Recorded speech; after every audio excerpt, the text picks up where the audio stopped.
यहाँ पे जो है आंदोलन किया गया है, क्या कहेंगे आंदोलन के बारे में? हमने आज जो हमारे 15 दिन से हमको जो देखने के लिए मिल रहा है, हमारे देश में जो बढ़ता वायलेंस हो रहा है, ये एक तरीके का टेररिज्म है, तो उसके खिलाफ हमने आज मुख्य मोर्चा निकाला है। इसके खिलाफ हमने आज एक निषेध जाहिर किया है कि हम इस चीज़ के खिलाफ है। आप देखिए, जो चलती ट्रेन में एक ऑफिसर अपने सीनियर ऑफिसर को गोली मार देता है और उसी के साथ में 2 मुसलमान लोगों को गोली मार देता है, तो योगी मोदी कहो नहीं तो गोली मार देंगे।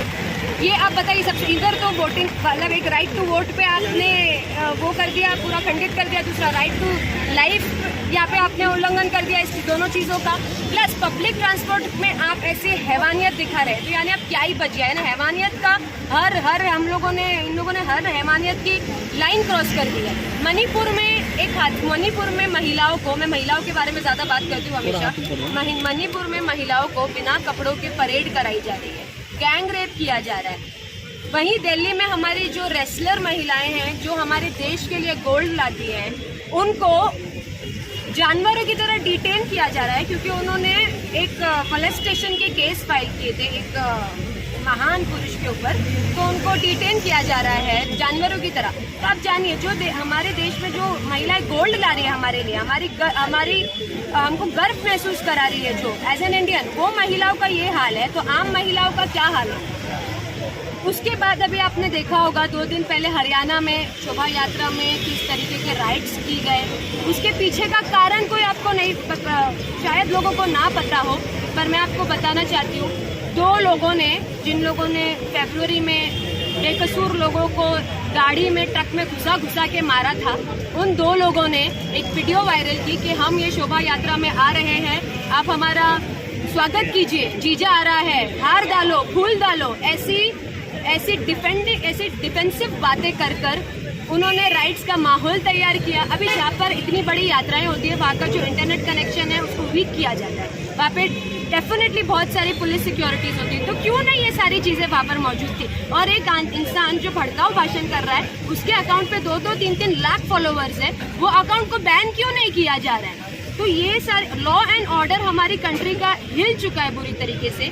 कॉन्स्टिट्यूशन में अलग अलग इंसान के अलग अलग रोल बताए जाते हैं, अलग अलग चीज़ों को लेके अलग अलग लॉज बताए जाते हैं, अलग अलग रूल्स है। सारी चीज़ें बस हमने एक बुक की तरह रख दिया है, उसका यूज़ ही नहीं आ रहा, क्योंकि जिसका जो मर्जी चाह रही है, जो लोग ऊपर बैठे वो कर रहे हैं। कोई लॉ एंड ऑर्डर का ध्यान नहीं दिया जा रहा है।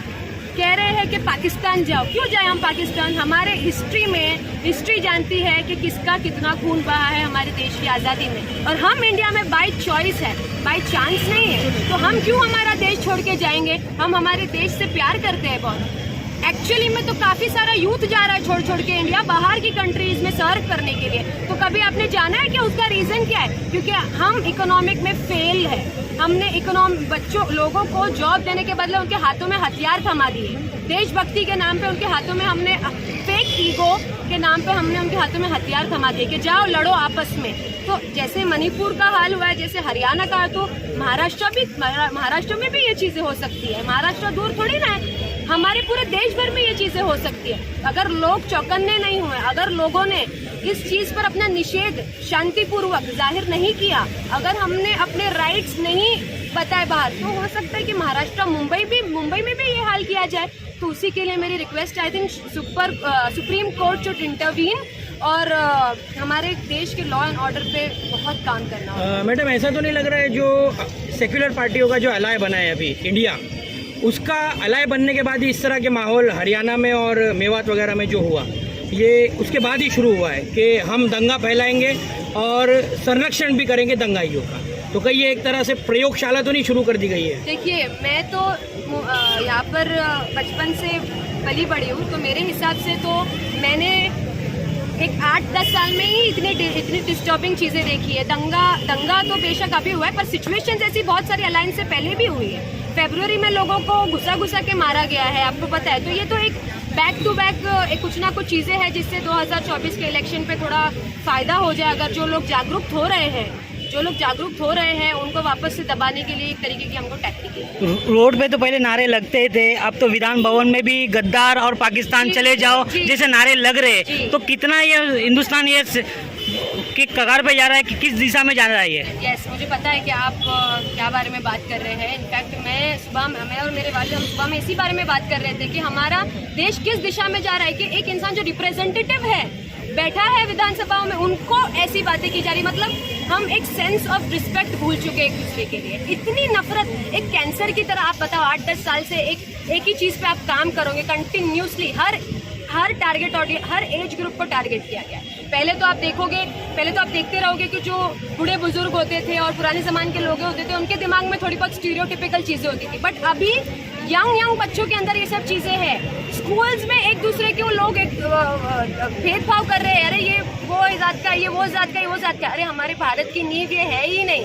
और जो भी देश ऐसी चीज़ें करेगा वो कभी डेवलपमेंट की तरफ नहीं जाएगा। दुनिया कहाँ आगे जा रही है और हमारा देश इस तरीके से चल रहा है। मैं मेन स्ट्रीम मीडिया का एक बहुत बड़ा हिस्सा है जो दिन रात बस ये डिबेट करा रहा है, धार्मिक डिबेट, और उसको लेके हम मैसेज चाहेंगे सभी धर्मों की आवाम के लिए आपकी तरफ से कि किस तरह से इसको अवॉइड किया जाए। देखिए, मैं आपसे ये चाहती हूँ कि आप टीवी वाली मीडिया जो मोस्टली है 90% उसको तो अवॉइड ही करो। आप बेसिक जो काफ़ी आजकल जो दूसरे सोशल मीडिया के प्लेटफॉर्म्स हैं उसमें एक बार फिर भी आपको सच्चाई देखने को मिल जाती है, rather than actual news media channels.